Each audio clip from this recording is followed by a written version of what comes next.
Kalbim dayanmaz inan yokluğuna. Bugün dualar edirəm sağlığına. Anam ad günün mübarək olsun. Yaxşı ki varımsan mənim ay ömrüm.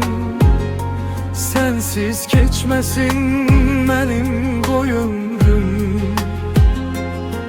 Həmişə yanındasan ay ömrüm. Anam ad günün mübarək olsun. Hər nəfəsin mənə hədiyyədir. Varın ağına qurban olum ay anam.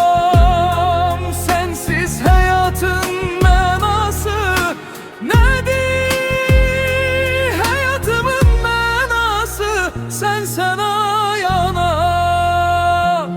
Ömrümü borçluyam sənin varlığına.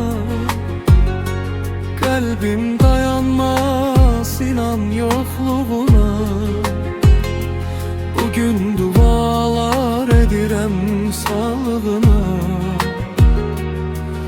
Anam ad günün mübarək olsun.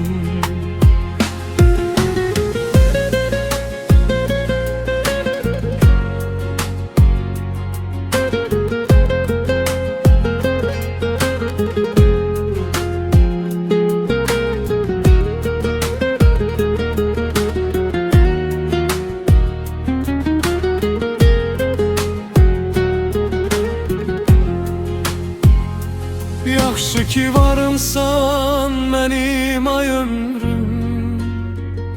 Sensiz keçməsin mənim qoy ömrüm. Həmişə yanındasan ay ömrüm. Anam ad günün mübarək olsun.